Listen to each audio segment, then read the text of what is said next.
तो चलिए शुरुआत करते हैं अगले टॉपिक, अगले चैप्टर की। चैप्टर में हम पढ़ेंगे अब सर्किट ब्रेकर को। किसको भाई? सर्किट ब्रेकर को। तो सर्किट ब्रेकर के बारे में देखिए, टॉपिक है हमारे पास सर्किट ब्रेकर। स्विच गियर और प्रोटेक्शन का टॉपिक है हमारे पास भाई, स्विच गियर एंड प्रोटेक्शन का टॉपिक है हमारे पास सर्किट ब्रेकर। क्या है भाई? Circuit breaker. तो सर्किट ब्रेकर क्या होता? सर्किट ब्रेकर जितनी भी ट्रांसमिशन या डिस्ट्रीब्यूशन लाइन, ट्रांसमिशन और डिस्ट्रीब्यूशन लाइन को उनकी शॉर्ट सर्किट करंट पर, लोड पर, नो लोड पर, ओवरलोड पर, no load, overload, short circuit आदि सभी कंडीशनों पर सर्किट को ओपन और क्लोज करने के लिए जिस डिवाइस का प्रयोग करते हैं उसको बोला जाता है सर्किट ब्रेकर। तो सर्किट ब्रेकर को हम no load, on load, short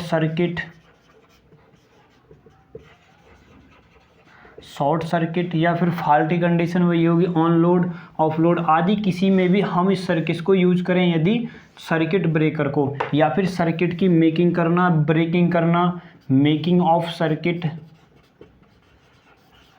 making of circuit, या मैं कहूँ breaking of circuit, breaking of circuit, ये सभी चीज़ों में यदि हम प्रयोग करेंगे तो किसका प्रयोग करेंगे? सर्किट ब्रेकर का। तो सर्किट ब्रेकर का क्या काम होता है भाई? किसी भी ट्रांसमिशन या डिस्ट्रीब्यूशन या किसी भी लाइन को पावर सिस्टम में उसको बनाना, उसको जोड़ना या फिर शॉर्ट सर्किट कंडीशन में नो लोड या ओवरलोड, या फिर मैं कहूँ ओवरलोड आदि सभी कंडीशनों में सर्किट को अलग करने के लिए हम किसका प्रयोग करते हैं भाई? सर्किट ब्रेकर का। अब देखिए सर्किट ब्रेकर के मैं कुछ टाइप बता रहा हूँ। पहले तो हम इनको अलग अलग क्लासिफिकेशन करेंगे। यदि मैं इनको वोल्टेज के बेस पर कहूँ, वोल्टेज के बेस पर हम ज़्यादातर इसका क्लासिफिकेशन नहीं करते। सर्किट ब्रेकर का क्लासिफिकेशन मैक्सिमम उसकी कंस्ट्रक्शन के अनुसार होता, तो कंस्ट्रक्शन को भी बताएंगे। यदि मैं कहूँ तो वही लो वोल्टेज सर्किट ब्रेकर होता हमारे पास लो वोल्टेज, दूसरा मीडियम वोल्टेज, तीसरा वही हाई वोल्टेज सर्किट ब्रेकर। तो देखिए, लेकिन हम जो मैक्सिमम पढ़ेंगे उनकी कंस्ट्रक्शन के आधार पर पढ़ेंगे। एक हो सकता है हैंड ऑपरेटेड, एक जो मैनुअल हो सकता है, एक ऑटोमेटिक ऑपरेटेड हो सकता। लेकिन हमको पढ़ना क्या है? बेसिस ऑफ कंस्ट्रक्शन, क्लासिफिकेशन किसका? सर्किट ब्रेकर का। सर्किट ब्रेकर का क्लासिफिकेशन पढ़ोगे तो हम पढ़ेंगे उसका भाई कंस्ट्रक्शन के आधार पर, कंस्ट्रक्शन के आधार पर देखिए, जो दो मोस्ट इम्पोर्टेंट कंस्ट्रक्शन के आधार पर हम यूज करते हैं, पहला उसमें हम यूज करते हैं इंडोर टाइप सर्किट ब्रेकर। कौन सा भाई? Indoor type circuit breaker. दूसरा होता है हमारे पास outdoor circuit breaker, outdoor circuit breaker. एक होता है हमारे पास क्यूबिकल सर्किट ब्रेकर। कौन सा होता है भाई? Cubicle circuit breaker.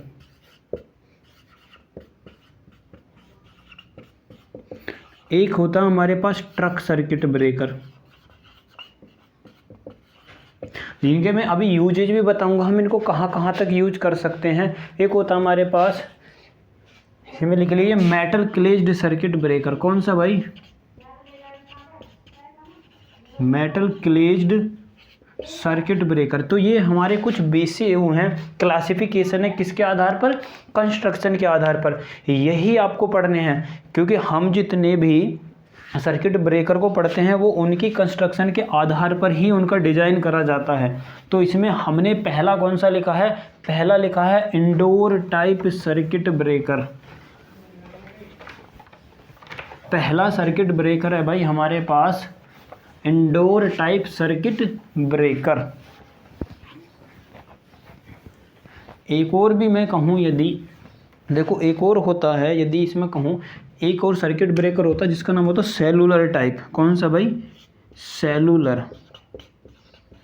Cellular type circuit breaker.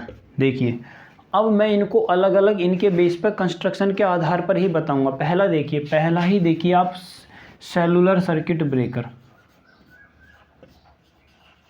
कौन सा भाई? Cellular circuit breaker. इसमें आपको ज़्यादा नहीं पढ़ना है, बस इतना ही पढ़ना है कि सेलुलर सर्किट ब्रेकर का निर्माण या तो हम ईंट या मिट्टी आदि इन्हीं के द्वारा करते हैं। मिट्टी या ईंट को क्या करता है, एक जगह जमा कर उस पे ही सर्किट ब्रेकर के कंपोनेंट को फिक्स करा जाता है और इसको मैक्सिमम लो वोल्टेज के लिए यूज करा जाता है। किसके लिए? लो वोल्टेज के लिए यूज करा जाता है। दूसरा देखिए, मैं कहूँ यदि क्यूबिकल सर्किट ब्रेकर, एक मैंने लिखा है यहाँ पर भाई क्यूबिकल सर्किट ब्रेकर। कौन सा लिखा है भाई? Cubicle circuit breaker. देखो यह एक मीडियम साइज का सर्किट ब्रेकर है। कैसा भाई? मीडियम साइज का सर्किट ब्रेकर है। इसके कंपोनेंट स्टील की एक चद्दर होती है, स्टील की एक चद्दर पर क्या कर दिया जाता है, उनको फिक्स कर दिया जाता है और चद्दर से निर्मित खोल में ही सारे के सारे लगा दिए जाते हैं जितने भी कंपोनेंट होते हैं। देखिए एक खोल बनाया हमने, किसका? ऐसे मान लीजिए क्यूबिकल, क्यूब की शेप में होता है। किसकी शेप में? क्यूब की शेप में। क्यूब की शेप में स्टील की एक चद्दर होती है। किसकी भाई? स्टील की। स्टील की एक चद्दर होती है। उसी चद्दर के अंदर कहीं बाहर ऐसे ही करके मान लीजिए एक ऐसे है बोर्ड के सामने, यदि मैं इसी पर अपने सर्किट ब्रेकर के सारे कंपोनेंट, रिले, फ्यूज सभी को एक जगह एडजस्ट कर दूं तो वो क्या कहलाएगा? Cubicle circuit breaker. यह भी मैक्सिमम लो वोल्टेज के लिए ही यूज करा जाता है। वोल्टेज का इनके पास कभी भी भाई पेपर में क्वेश्चन नहीं बना है। तो आपको देखना, एक होता हमारे पास truck type circuit breaker. Truck type circuit breaker जो होता है, क्या करा जाता है ट्रक टाइप सर्किट ब्रेकर में कि एक ट्रॉली आकार के शेप में सर्किट ब्रेकर के सारे कंपोनेंटों को एडजस्ट करा जाता है और इस ट्रक टाइप सर्किट ब्रेकर को कहीं भी ले जाया और लाया जा सकता है। मतलब कि एक बड़ा सा क्यूबिकल लिया जाता है जो टायरों पर चल सकता है, उस पर सर्किट ब्रेकर के अंदर सारे कंपोनेंट को रखिए, उसमें सर्किट ब्रेकर के सारे कंपोनेंटों को रखिए और उसे कहीं भी ले जाकर लगाया जा सकता है जहां पर उसकी रिक्वायर्ड है। तो इसी ऐसे प्रकार के सर्किट ब्रेकर को क्या बोला जाता है? Truck type circuit breaker. क्या बोला जाता है? ट्रक टाइप सर्किट ब्रेकर बोला जाता है। अब देखिए एक सबसे जो इसमें अब पढ़ेंगे हम, जो डीपली हमें पढ़ने हैं, metal clad oil circuit breaker. कौन सा भाई? Metal clad oil circuit breaker. Metal clad oil circuit breaker usable circuit breaker है। देखिए क्या रहा क्या जाता है, एक ऐसी क्यूबई की हम शेप लेते हैं, उसमें क्या करते हैं, ट्रांसफार्मर ऑयल को भरते हैं। किसको भरते हैं भाई? ट्रांसफार्मर ऑयल को। ये मेरे पास होता है ट्रांसफार्मर ऑयल। यह भी स्टील की चद्दर के द्वारा ही बनाया जाता है। किसके द्वारा? स्टील की चद्दर के द्वारा बनाया जाता है। इसमें क्या काम करा जाता है? सारे कंपोनेंटों को, मान लीजिए मैंने कुछ कंपोनेंट लगाए हैं, कुछ रिले हैं, कुछ सर्किट ब्रेकर हैं, सीटी पीटी सभी इसी में हैं। तो ये मेरे पास क्या है? इक्विपमेंट। और इक्विपमेंट सारे किस में डूबे रहते हैं? ऑयल के अंदर डूबे रहते हैं। ये है हमारे पास प्रोटेक्टिव इक्विपमेंट।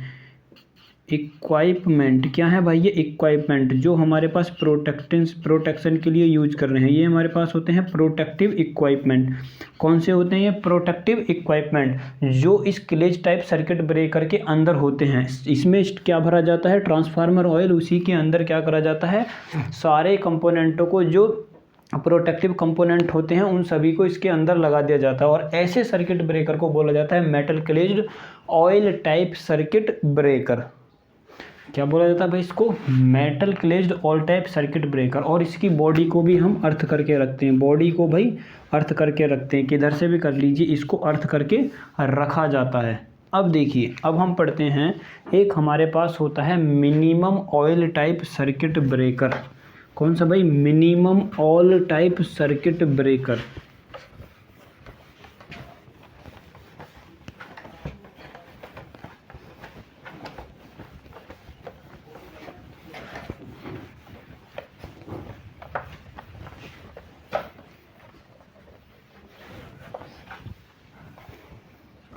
हमारे पास कौन सा था? Minimum oil type circuit breaker. Minimum oil type circuit breaker. कौन सा भाई? Minimum oil type circuit breaker. Minimum oil type circuit breaker को ऑयल वैक्यूम सर्किट ब्रेकर के नाम से भी जाना जाता है। ऑयल वैक्यूम, क्या भाई? ऑयल वैक्यूम सर्किट ब्रेकर के नाम से भी जाना जाता है। ऑयल वैक्यूम सर्किट ब्रेकर के नाम से भी जाना जाता है, या फिर मैं इसको वैक्यूम सर्किट ब्रेकर के नाम से भी जाना जाता है। या फिर दूसरा इसका सबसे मोस्ट इम्पोर्टेंट जो पेपर में पूछा गया है, लाइव टैंक सर्किट ब्रेकर के नाम से भी जाना जाता है। लाइव टैंक सर्किट ब्रेकर के नाम से भी किसे जाना जाता है? ऑयल टाइप सर्किट ब्रेकर को, minimum oil type circuit breaker को जाना जाता है। देखो इसके नाम इंपॉर्टेंट है भाई, ये है मेरे पास minimum oil type circuit breaker. Oil vacuum circuit breaker भी नाम हो जाता है। देखो क्यों? क्योंकि इसमें जो हम ऑयल यूज करते हैं वो सिर्फ आर्क क्वेंचिंग के लिए यूज करा जाता है। ऑयल जो यूज करा जाता है वो सिर्फ आर्क क्वेंचिंग के लिए यूज करा जाता है। किसके लिए भाई? आर्क क्वेंचिंग के लिए यूज करा जाता है। और दूसरा, इसकी बॉडी जो है वह अर्थ नहीं होती है। बॉडी को हम अर्थ नहीं रखते हैं, ये भी याद रखना आपको कि इसकी बॉडी को अर्थ नहीं रखा जाता है। दूसरा, ये आधे नीचे का हिस्सा इसका ऑयल से भरा होता है, ऊपर का हिस्सा वैक्यूम खाली होता है, इसीलिए हम इसको ऑयल और वैक्यूम सर्किट ब्रेकर के नाम से भी जाना जाता है। और क्योंकि इसमें ज़्यादा मैक्सिमम वैक्यूम होता है, इसको वैक्यूम ऑयल सर्किट ब्रेकर भी कह सकते हैं। और लाइव टैंक सर्किट ब्रेकर के नाम से भी मिनिमम ऑयल सर्किट ब्रेकर को जाना जाता है। ये सिर्फ आर्क क्वेंचिंग का ही काम करता है। ऑयल इसका काम नो इंसुलेशन प्रोवाइड नहीं करवाता है। इंसुलेशन भाई प्रोवाइड नहीं करवाता है। क्या? इसका ऑयल देखिए, एक होता है मेरे पास मैक्सिमम ऑयल सर्किट ब्रेकर, एक होता है भाई मैक्सिमम ऑयल सर्किट ब्रेकर। क्या भाई? Maximum oil circuit breaker. Maximum oil circuit breaker के सारे यही हैं, अंतर केवल उसमें इतना होता है कि उसका जो ऑयल होता है, ऑयल एक तो आर्क क्वेंचिंग और इंसुलेशन दोनों का काम करता है। किसका भाई? इंसुलेशन का, और दोनों का काम करता है। और प्लस कूलिंग का भी काम करता है। किसका काम करता है भाई? कूलिंग का भी। Maximum oil circuit breaker arc quenching और इंसुलेशन और कूलिंग सभी का काम करता है। और इसकी बॉडी को अर्थ रखा जाता है, और इसकी जो बॉडी होती है उसे अर्थड करके रखते हैं। क्या करके रखते हैं भाई? अर्थड करके रखते हैं। किसको? बॉडी को अर्थ करके रखा जाता है। और ये इंसुलेशन, कूलिंग, बाकी इसी सभी के हम इसमें यूज करते हैं। अब देखिए ज़रा, एक हमारे पास होता है मैक्सिमम ऑयल सर्किट ब्रेकर का एक नाम और होता है। मैक्सिमम सर्किट ब्रेकर का एक नाम और होता है dead tank oil circuit breaker. क्या होता है भाई? Dead tank oil circuit breaker से कहे कि बताइए dead tank oil circuit breaker के नाम से किस सर्किट ब्रेकर को जाना जाता है? तो dead tank oil circuit breaker के नाम से हम मैक्सिमम ऑयल सर्किट ब्रेकर को जानते हैं। अगला हमारे पास सर्किट ब्रेकर होता हार्ड गैस सर्किट ब्रेकर। कौन सा होता है भाई? Hard gas circuit breaker. बस ये ध्यान रखिए जिसमें SF6 गैस का प्रयोग करा जाता है, क्योंकि गैस तो बहुत सारी होती हैं लेकिन हम मैक्सिमम सर्किट ब्रेकर के लिए SF6 का ही यूज करते हैं। और SF6 गैस का जिस सर्किट ब्रेकर में यूज करा जाता है उसे बोला जाता है हार्ड गैस सर्किट ब्रेकर। किसका भाई? Hard gas circuit breaker. ये मैक्सिमम हाई वोल्टेज के लिए यूज करा जाता है। देखो हाई वोल्टेज के लिए सबसे ज़्यादा यूज होने वाला सर्किट ब्रेकर है SF6, और हाई पावर के लिए, कैपेसिटी के लिए यूज होने वाला सर्किट ब्रेकर है वैक्यूम सर्किट ब्रेकर। एक सर्किट ब्रेकर होता है मैग्नेटिक ब्लोआउट। कौन सा? Magnetic blowout. या फिर इस सर्किट ब्रेकर का दूसरा नाम होता है मैग्नेटिक ब्लास्ट सर्किट ब्रेकर। एक सर्किट ब्रेकर होता है मेरे पास मैग्नेटिक ब्लोआउट सर्किट ब्रेकर, या फिर मैं इसको बोल सकता हूं मैग्नेटिक ब्लास्ट सर्किट ब्रेकर, इनके नाम ही याद रखने हैं, बाकी इनकी कंस्ट्रक्शन और अभी मैं बताऊंगा। सबसे पहले आप इनके नाम याद रखिए और इसी के बारे में देखिए। ये मैंने कौन सा लिखा भाई, मैग्नेटिक ब्लोआउट सर्किट ब्रेकर और मैग्नेटिक ब्लास्ट सर्किट ब्रेकर भी इसी को बोला जाता है। कहे कि हार्ड गैस सर्किट ब्रेकर में किसका यूज करा जाता है, तो SF6 गैस का। ये मेरे पास होता है मैक्सिमम ऑयल सर्किट ब्रेकर का दूसरा नाम dead tank oil circuit breaker, और लाइव और वैक्यूम किसका नाम है, minimum oil type circuit breaker का। एक मेरे पास होता है ऑटोमेटिक, एक मेरे पास होता है हैंड ऑपरेटेड, और एक होता है मेरे पास रिमोट कंट्रोल। 3 तरीके के ये हमारे पास ये और सर्किट ब्रेकर होते हैं। अब ज़रा देखिए, मैं कुछ टर्मों को डिस्कस कर रहा हूँ जो सर्किट ब्रेकर में यूज होंगे। देखिए उसमें पहला टर्म है,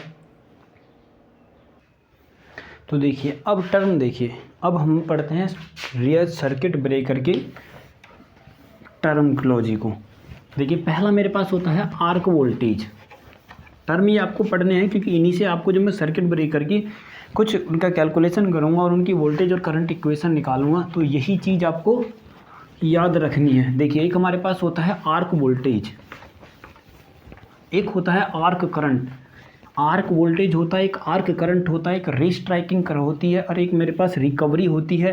बहुत सारी चीज़ होती हैं, देखते हैं तो एक एक करके सभी को। पहला होता है हमारे पास आर्क वोल्टेज, एक होता है हमारे पास भाई आर्क वोल्टेज। क्या है आर्क वोल्टेज? आर्क वोल्टेज, देखिए आर्क वोल्टेज क्या होता है, जिस समय सर्किट ब्रेकर को क्या करा जाता है, सर्किट ब्रेकर को ब्रेक करा जाता है, तोड़ा जाता है। तो पहले एक चीज़ तो ये देखिए, मेकिंग और ब्रेकिंग क्या होती है। मैं लिख रहा हूँ यहाँ पर भाई मेकिंग, और दूसरा लिखा है मैंने ब्रेकिंग। मेकिंग और ब्रेकिंग का मतलब यह है कि जब सर्किट को मैं जोड़ रहा हूँ, ये मान लीजिए सर्किट का एक पार्ट है, ये सर्किट ब्रेकर का दूसरा पार्ट है, यदि मैं इनको जोड़ रहा हूँ, इस कंडीशन को बोला जाएगा मेकिंग। मेकिंग का मतलब बनाना, जोड़ना, और जब मैं इसको हटा रहा हूँ, दोनों को हटा रहा हूँ, तब बोला जाएगा ब्रेकिंग। तो मेकिंग और ब्रेकिंग आपको याद रखनी है। मेकिंग का मतलब होता है जोड़ना, ब्रेकिंग का मतलब होता है तोड़ना। तो ये कंडीशन देखिए। एक मेरे पास होता है आर्क वोल्टेज। देखिए जिस समय आर्क जनरेट होती है, सर्किट ब्रेकर को मैं खोल रहा हूँ, तो खोलते समय यहाँ से करंट इधर को ऐसे पास करेगी, तो जब पास करेगी तो इसमें चिंगारी जनरेट होगी, उस चिंगारी को बोला जाता है आर्क। और आर्किंग समय, जिस समय सर्किट ब्रेकर को ब्रेक करा जाता है या ओपन करा जाता है, उस समय जनरेट होने वाली वोल्टेज को बोला जाता है आर्क वोल्टेज। क्या बोला जाता है? Arc voltage. और आर्क वोल्टेज का यदि मैं फार्मूला लिखूँ तो वी आर्क बराबर होता है मेरे पास A प्लस का B इंटू डी और अपॉन का R आर्क। क्या बोला जाता है? आर्क। नहीं, करंट देखिए, पहले देखिए इसमें क्या मैंने लिखा है, वोल्टेज, आर्क वोल्टेज। तो आर्क वोल्टेज का मेरे पास फार्मूला होता है वी आर्क बराबर लिखता हूं मैं A प्लस का B इंटू डी और अपॉन का I आर्क। क्या लिखते हैं भाई? I arc. तो इसका मतलब यह हुआ, क्योंकि V बराबर क्या होता है, I इंटू आर। मैं लिखता हूँ V बराबर कितना हो, ये मेरे पास किसके लिए करंट है, I बराबर, V बराबर लिखते हैं ना हम, जैसे कि V बराबर I इंटू आर। लेकिन याद रखना है ये फार्मूला नहीं लगाना, फार्मूला लगाना V आर्क बराबर A प्लस का B इंटू डी। मान लीजिए सर्किट ब्रेकर का एक कॉन्टैक्टर है, सर्किट ब्रेकर का दूसरा कॉन्टैक्टर है, यहाँ से यहाँ तक की बीच की दूरी D है। A और B, इस A और D, इसमें A और B क्या है, इसमें भाई कॉन्स्टेंट है। A और B क्या है, कांस्टेंट वैल्यू होती है सर्किट ब्रेकर के अंदर। और I क्या है, आर्क करंट। I क्या है भाई, आर्क करंट। I है यहाँ पर, I आर्क है, आर्क करंट क्या है भाई, आर्क करंट, आर्क करंट। तो आर्क करंट और इसका रेशो क्या कहलाता है, V आर्क। क्या कहलाता है भाई, V आर। या फिर मैं रेसिस्टेंस के थ्रू लिखूं कि बताइए रेसिस्टेंस कितना हो सकता है, तो रेसिस्टेंस यहाँ से लिखेंगे हम V आर्क। आर्किंग के समय जो वोल्टेज जनरेट हुआ है, आर्किंग के समय जो वोल्टेज जनरेट हुआ है, और आर्किंग के समय ही जो हमारे पास करंट फ्लो हुई ही है, उसी को बोला जाएगा, उन दोनों के रेशियो को बोला जाएगा आर्क रेसिस्टेंस। क्या बोला जाएगा भाई, आर्क रेसिस्टेंस। तो ये मेरे पास D है, ये मेरे पास मान ली A और B दोनों क्या है, कांस्टेंट हैं। क्या है भाई, कांस्टेंट। तो आपको याद रखना, आर्क वोल्टेज वह है जिस समय सर्किट ब्रेकर को तोड़ा जा रहा हो, हटाया जा रहा हो, उस समय जनरेट होने वाली वोल्टेज क्या कहलाती है, आर्क वोल्टेज। अब देखिए, एक होती है रीस्ट्राइकिंग वोल्टेज, एक होती है भाई रीस्ट्राइकिंग वोल्टेज, एक मैंने बताया था आर्क करंट। अब पहले देखिए restriking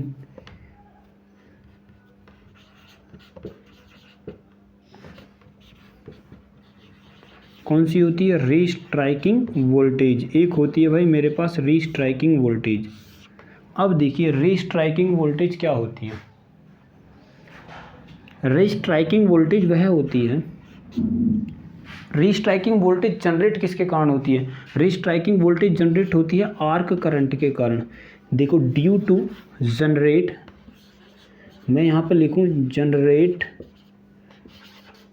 due to arc current, due to arc current. देखिए कैसे भला, ऐसे समझिए। पहला पॉइंट इसमें ये लिखिए कि पहला पॉइंट ये कि हमेशा ही आर्क करंट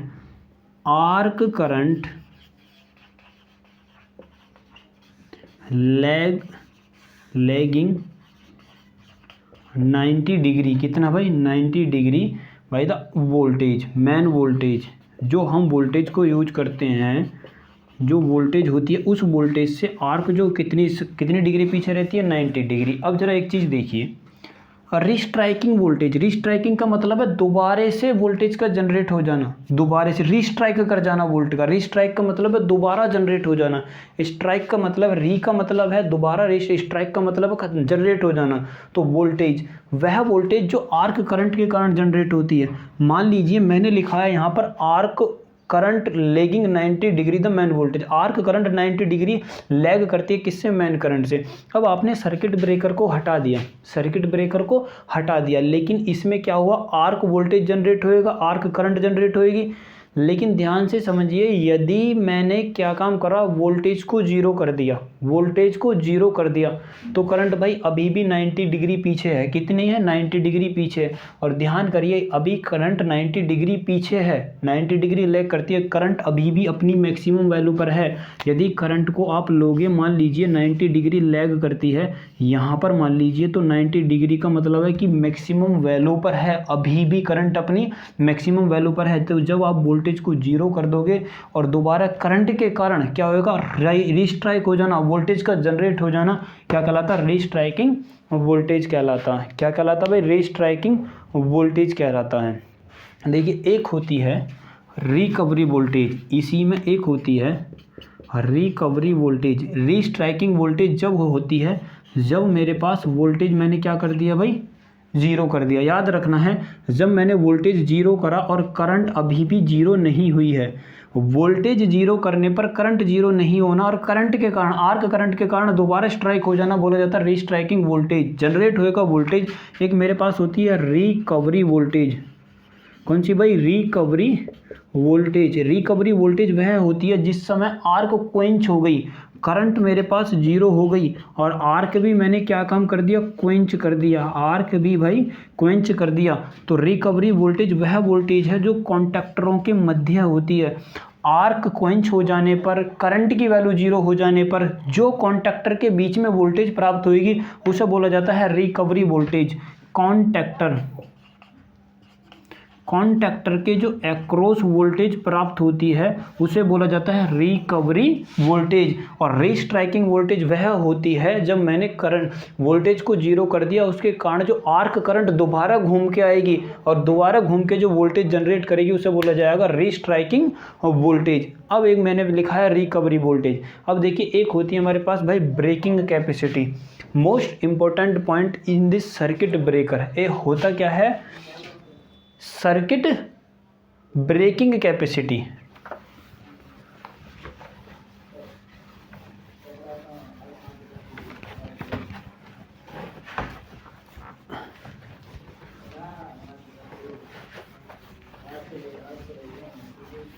ब्रेकिंग कैपेसिटी कौन सी होती है भाई? Breaking capacity.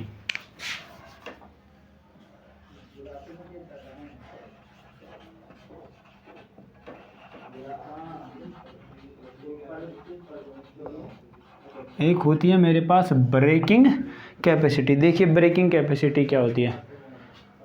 ब्रेकिंग कैपेसिटी वह कैपेसिटी जिस पर सर्किट ब्रेकर 1 से 3 सेकंड तक शॉर्ट सर्किट करंट को फ्लो करा सकता है।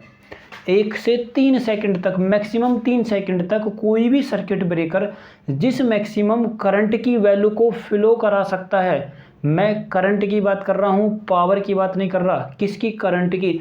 तो वही वैल्यू क्या कहलाएगी? Breaking capacity. क्या कहलाएगी भाई? ब्रेकिंग कैपेसिटी या रप्चरिंग कैपेसिटी भी इसी को बोला जाता है। मैं बोल सकता हूँ रप्चरिंग या रप्चरिंग कैपेसिटी, या रप्चरिंग कैपेसिटी। क्या बोल सकता हूँ भाई मैं इसको? Rupturing capacity. अब देखिए, अब रप्चरिंग कैपेसिटी भी दो तरीके की होती है। रप्चरिंग कैपेसिटी दो तरीके की होती है। एक होती है मेरे पास भाई सिमेट्रिकल, एक होती है एसिमेट्रिकल। एक होती है सिमेट्रिकल, एक होती है एसिमेट्रिकल। ये भी दो तरीके की होती हैं। क्या बोलते हैं भाई उसको? Breaking capacity. देखिए, यदि मैं एक सर्किट ब्रेकर की रेटिंग लिख रहा हूँ, एक सर्किट ब्रेकर की रेटिंग लिख रहा हूँ कि मान लीजिए कितना है, 3 फेज। देखिए, मैं एक सर्किट की ब्रेकिंग लिख रहा हूँ, इसी पर हम कैलकुलेशन करेंगे। देखो, मैं ये किसी सर्किट ब्रेकर पे ये डाटा लिखा हुआ है, 3 फेज 33 kV। कितना भाई? 33 kV सर्किट ब्रेकर का। मैं एक सर्किट ब्रेकर का एग्जाम्पल ले रहा हूँ, 600 एम्पियर। कितना भाई? 600 एम्पियर और 500 MVA और 500 MVA। ये मेरे पास सर्किट ब्रेकर का, किसी सर्किट ब्रेकर का डाटा है। इस पर हम बहुत सारी चीज़ों को देखेंगे। अब देखिए ब्रेकिंग कैपेसिटी। ब्रेकिंग कैपेसिटी, मान लीजिए ब्रेकिंग कैपेसिटी को मैं SB से मान रहा हूँ। S कैपेसिटी को माना मैंने S से, तो मैं लिख रहा हूँ ब्रेकिंग कैपेसिटी। क्या भाई? Breaking capacity.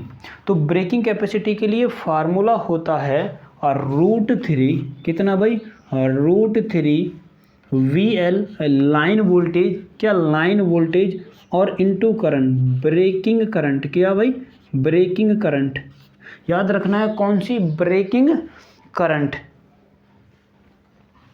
तो ऐसे लिखिए ब्रेकिंग, SB के ही लिख लीजिए, ब्रेकिंग करंट। और ये मेरे पास क्या है? RMS वैल्यू में है। क्या इसमें भाई? ये RMS वैल्यू। और मैं इसको लिख सकता हूँ MVA। किस में लिख सकता हूँ भाई इसको? MVA। देखिए, ये मेरे पास है शॉर्ट ब्रेकिंग कैपेसिटी किसकी? सर्किट ब्रेकर की। ये है मेरे पास भाई लाइन वोल्टेज। क्या है? मैं इसको बोलता हूँ लाइन वोल्टेज, या फिर मैं कह सकता हूँ लाइन वोल्टेज की RMS वैल्यू। ये है मेरे पास है ब्रेकिंग करंट, RMS वैल्यू किसकी? ब्रेकिंग करंट की। जो ब्रेकिंग के समय मैक्सिमम करंट जिसको यह फ्लो कर सकता है, वह करंट जिसको ये ब्रेकिंग के समय मैक्सिमम फ्लो कर सकता है, इसको बोला जाता है ब्रेकिंग करंट। और यह मेरे पास होती है लाइन वोल्टेज। लाइन वोल्टेज की कौन सी वैल्यू है? RMS value. तो ये ब्रेकिंग कैपेसिटी का फार्मूला होता है। अभी मैं इसको बहुत अच्छे तरीके से रिप्रेजेंट करूँगा। अब देखिए, एक होती है हमारे पास मेकिंग कैपेसिटी। कौन सी होती है भाई? Making capacity. एक होती है हमारे पास मेकिंग कैपेसिटी। मेकिंग कैपेसिटी के लिए फार्मूला होता है, यदि मैं लिख दूं इसको M, ऐसे लिखिए SM के एक तो मेरे पास रिप्रेजेंटेशन होता है 2.55 S और इंटू B के। एक तो मैं लिख सकता हूँ ये, किसी भी सर्किट ब्रेकर के लिए making capacity 2.55 into circuit breaker की ब्रेकिंग कैपेसिटी से इतने गुना ज़्यादा होती है, या 2.5 गुना ज़्यादा होती है ब्रेकिंग कैपेसिटी से। क्या भाई? Making capacity. और मेकिंग कैपेसिटी का जो फार्मूला होता है, मेकिंग कैपेसिटी SM के बराबर होती है √3। और यहाँ पर लिखिए वोल्टेज। वोल्टेज लिख सकता हूँ मैं कौन सा भाई? वोल्टेज लिख सकता हूँ VL, और वो भी लाइन मैक्सिमम वोल्टेज। कौन सा लिखना है मुझे? Maximum voltage. कौन सा वोल्टेज लिखूंगा भाई मैं? Maximum voltage. देखिए, और मेरे पास क्या लिख सकता हूँ? एक मेरे पास हो गया √3 VM सर्किट ब्रेकर की करंट, इसी को लिखिए I इंटू B के, क्योंकि 2.5 गुना हम लिख सकते हैं। और इंटू मैं लिख सकता हूँ इसको MVA। क्या लिख सकता हूँ मैं इसको? MVA, making current. तो इसे देखिए, ये नहीं, ये है मेरे पास लाइन वोल्टेज, ये है मेरे पास लाइन वोल्टेज, ये है मेरे पास, ये लाइन वोल्टेज हो गया। ये मेरे पास होगी मेकिंग करंट। ये क्या होगी भाई? Making current. मेकिंग कैपेसिटी निकालने के लिए मेकिंग करंट की ही गुणा करी जाती है। कितना होता है? √3 line voltage into making current, और इंटू कितना लिख सकता हूँ मैं इसको? MVA में, क्योंकि √3 और जब मेकिंग करंट लिखूंगा मैं तो कितना गुना लिखूंगा, √2 गुना, दोनों की मल्टीप्लाई करोगे समथिंग में कितना बैठेगा, 2.5 गुना। तो ब्रेकिंग कैपेसिटी मेकिंग कैपेसिटी से 2.5 गुना कम होती है, या मैं कह सकता हूँ कि मेकिंग कैपेसिटी 2.5 गुना ज़्यादा होती है किससे, ब्रेकिंग कैपेसिटी से। किससे भाई, ब्रेकिंग कैपेसिटी से। देखिए एक और टर्म होता है मेरे पास जिसको बोला जाता है शॉर्ट टाइम कैपेसिटी। क्या बोला जाता है जिसको भाई, short time capacity. Short time capacity, इसको देखिए short time capacity. Short time capacity वह होती है जिसे सर्किट 1 या 3 सेकंड तक शॉर्ट सर्किट की अवस्था में करंट की वह वैल्यू जिस पर शॉर्ट सर्किट 1 से 3 सेकंड के लिए उसको सहन कर सकता है, उसी को बोला जाता है शॉर्ट सर्किट टाइम कैपेसिटी। और इसकी वैल्यू हम एम्पियर या किलो एम्पियर में मेजर करते हैं। याद रखना है, पूछा जाए कि बताइए शॉर्ट टाइम कैपेसिटी मेजर्ड किस में करी जाती है, तो एम्पियर या किलो एम्पियर में। और शॉर्ट टाइम रेटिंग एक इसी में लिख लो, शॉर्ट टाइम रेटिंग भी होता है, शॉर्ट टाइम रेटिंग भी होती है। शॉर्ट टाइम रेटिंग का भी मतलब बिल्कुल यही है।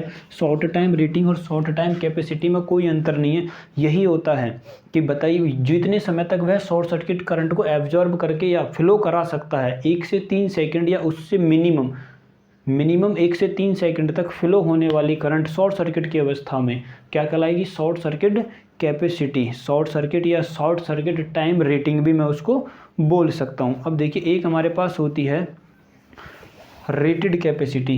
क्या होती है भाई, रेटेड कैपेसिटी। तो रेटेड कैपेसिटी देखिए, रेटेड कैपेसिटी वह होती है जिस कैपेसिटी के लिए सर्किट ब्रेकर को डिजाइन करा जाता है, जिस कैपेसिटी के लिए सर्किट ब्रेकर को डिजाइन करा जाता है, या फिर आप उसको ब्रेकिंग कैपेसिटी भी बोल सकते हो, मैक्सिमम बोल सकता है, या फिर कहें कि मेकिंग कैपेसिटी। ये दोनों अलग अलग हैं। जिस सर्किट ब्रेकर के लिए, जिस रेटिंग के लिए सर्किट ब्रेकर को डिजाइन करा जाता है उसी को उसकी रेटिंग कहा जाता है, उसी को हम क्या बोल सकते हैं, रेटिंग कैपेसिटी।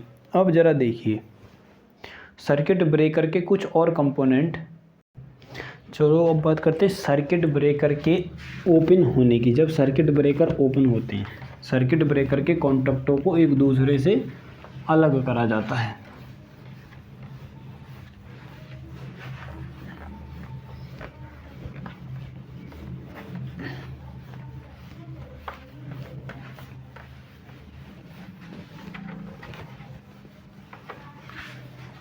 देखिए हम कैसे सर्किट ब्रेकर के कॉन्टैक्टों को अलग करने हैं। देखो हमारे एक होता है हमारे पास एक्सट्यूसिंग आर्क। क्या होता है, एक्सट्यूसिंग ऑफ आर्क।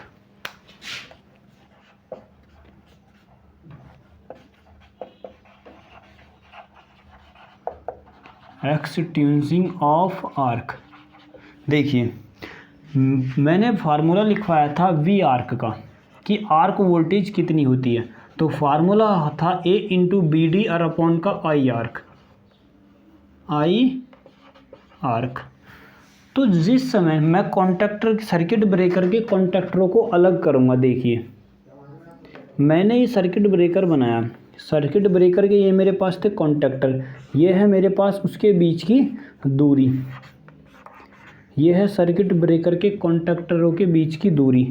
तो मैं इसको लिख सकता हूँ वी आर्क। इसका मतलब है कि मेरे पास जो आर्क वोल्टेज है वो जब बढ़ेगा, जब देखिए ये ऊपर है, यदि मैं इसको डी को बढ़ाता हूँ, यदि मैं डी को बढ़ाता हूँ तो वी आर्क भी तो बढ़ेगा भाई, तो वी आर्क भी तो बढ़ेगा।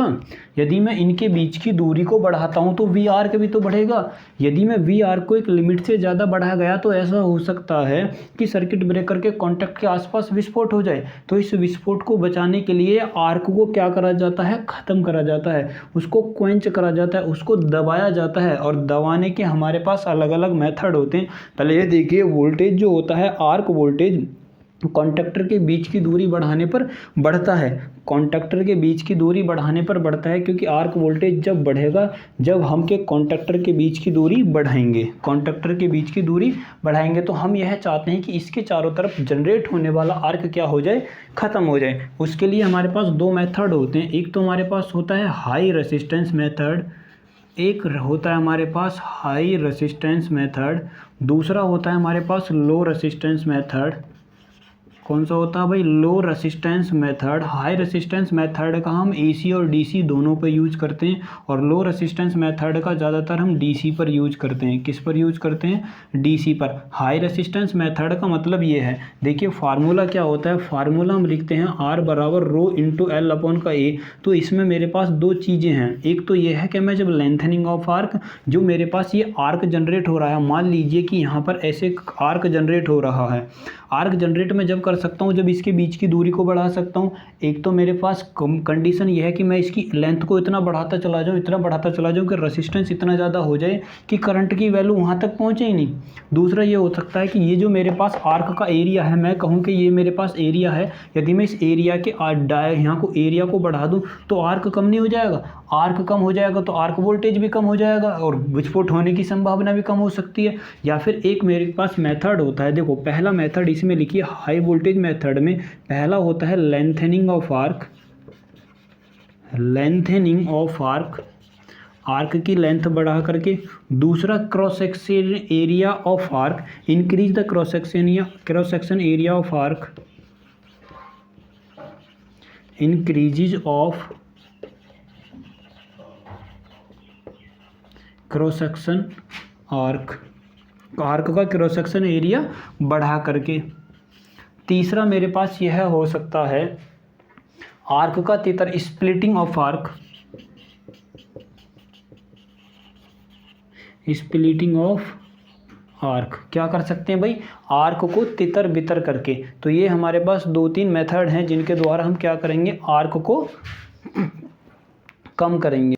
तो ये होते हैं हमारे पास स्प्लिटिंग। और उसके लिए एक देखिए हम यूज करते हैं, और यदि मैं कहूँ ये हमारे पास मेथड है किसके लिए, आर्क क्विंचिंग के लिए। देखिए आर्क रेसिस्टेंस निकालना हो, ये हमारे पास रेसिस्टेंस निकालना हो कि मैं बताइए किस वैल्यू का रेसिस्टेंस इसमें डालूं। एक हमारे पास होता है स्विचिंग ऑफ रेसिस्टेंस, एक मेथड होता है हमारे पास स्विचिंग ऑफ रेसिस्टेंस, जिसको बोला जाता है switching resistance method. Switching resistance method देखिए कैसे करा जाता है। मान लीजिए ये मेरे पास इंडक्टेंस इफेक्ट है, जो आर्क जनरेट होता है वो रेसिस्टेंस और कैपेसिटिव इफेक्ट के कारण जनरेट होता है। ये मेरे पास सर्किट ब्रेकर है, सर्किट ब्रेकर के आगे ये हम क्या करते हैं, सर्किट ब्रेकर के साथ एक रेसिस्टेंस लगा देते हैं। तो इस रेसिस्टेंस की वैल्यू कितनी होनी चाहिए, यह रेसिस्टेंस वैल्यू होना चाहिए 1/2, जिसको क्रिटिकल रेसिस्टेंस भी बोला जाता है। और रूट में कितना लिख सकता हूँ, रूट में L अपॉन का C। और यदि कहे कि आर्क वोल्टेज, देखिए यदि अब आप आर्क वोल्टेज निकालना चाहते हो तो V0 बराबर कौन सा भाई, आर्क वोल्टेज सर्किट ब्रेकर के कॉन्टैक्ट के दोनों तरफ। या फिर मैं कहूँ वोल्टेज निकालना चाहते हो तो वोल्टेज का फार्मूला होता है I0, और रूट में लिख सकता हूँ मैं L अपॉन का C। ये मेरे पास होता है वोल्टेज का फार्मूला, जिसको बोला जाता है, ये होता है रिकवरी वोल्टेज। रिकवरी वोल्टेज के लिए कितना होता है, I0 क्या होता है, ये मेरे पास होता है टाइम। क्या होता है भाई, टाइम। टाइम क्या होता है, opening of circuit breaker, opening of circuit breaker. जितने समय में सर्किट ब्रेकर मेरा क्या हो रहा है भाई, ऑन हो रहा, उसको क्या बोला जाता है, opening time of circuit breaker. और उसके अक्रॉस जनरेट होने वाली वोल्टेज का फार्मूला होता है I0 रूट में L अपॉन का C। एक देखिए हमारे पास होता है रेसिस्टेंस के लिए, यदि मैं कहूँ सर्किट ब्रेकर में, ये आपको याद रखने हैं, सर्किट ब्रेकर के लिए जो मेरे पास, देखो मैं बता दूं आपको, टीआरवी का मतलब है रीस्ट्राइकिंग वोल्टेज से। किससे भाई, रीस्ट्राइकिंग वोल्टेज से। या फिर मैं कह सकता हूँ ट्रांजिएंट रिकवरी वोल्टेज, या मैं इसको बोल सकता हूँ ट्रांजिएंट रिकवरी वोल्टेज। क्या लिख सकता हूँ मैं इसको, transient recovery voltage. Recovery voltage formula देखिए इसके लिए क्या होता है, Vm। टीआरवी के लिए फार्मूला होता है Vm 1 माइनस का कितना भाई 1 माइनस, ये आपको याद रखना है, कॉस टी अपॉन का रूट में एल इंटू सी। कितना हो सकता भाई 1 माइनस का कॉस टी अपॉन का रूट में एल इंटू सी। फार्मूला होता है किसका, टी आर वी का, किसका भाई, ट्रांजिएंट रिकवरी वोल्टेज का। अब यदि मैं कहूँ कि मैक्सिमम टीआरवी वोल्टेज कितना हो सकता है, तो भाई कंडीशन मुझे एक दिखाई दे रही है कि यदि मैं कॉस टी अपॉन का रूट में एल इंटू सी को क्या कर दूँ, एल इंटू सी, किसको भाई, एल इंटू सी को -1 के बराबर रख दूँ तो ये जुड़ के 2 हो सकते हैं। यदि मैं 1 रख दूँ तो 0 हो जाएगा, लेकिन वो हमें चाहिए नहीं। हम देखना चाहते हैं कि टीआरवी मैक्सिमम कितना जनरेट हो सकता है। तो टीआरवी मैक्सिमम जनरेट करने के लिए टी आर वी देखिए बराबर कितना लिख सकता हूँ मैं, वी एम, और माइनस का 1 है ही, और माइनस का 1 तो कितना हो जाएगा ये वी एम, और इंटू 2 लिख सकता हूँ इसे 2 इंटू वी एम। तो ये मैक्सिमम ट्रांजिएंट रिकवरी वोल्टेज है जो सर्किट ब्रेकर के कॉन्टैक्ट के दोनों तरफ जनरेट हो सकता है। अब देखिए यदि मैं कहूँ triple R V, rate of rise of restriking voltage, एक होता है मेरे पास ट्रिपल आर वी, तो मैं यदि कहूँ इसका मान होता है rate of rise of restriking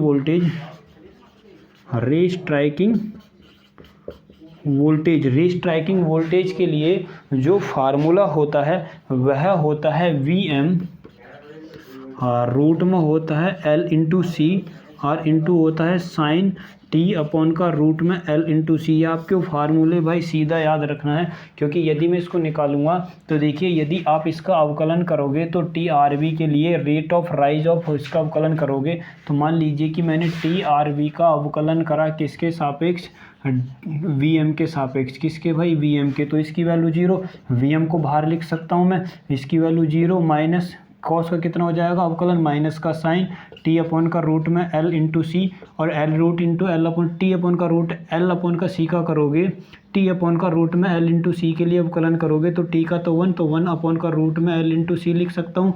तो ये मेरे पास माइनस का है, यहाँ पर पहले ही माइनस था, प्लस हो गया, तो लिख सकता हूँ मैं इसको वी एम, कितना लिख सकता हूँ, इसको लिख लीजिए, बाहर ही लिख लीजिए क्योंकि ये पॉइंट बाहर आ जाएगा, तो मैं इसको लिख सकता हूँ वी एम रूट में एल इंटू सी और इंटू साइन अपॉन का रूट में एल और इंटू सी। तो ये मेरे पास होती है रेट ऑफ रीस्ट्राइकिंग वोल्टेज, किसके लिए भाई, सर्किट ब्रेकर के लिए।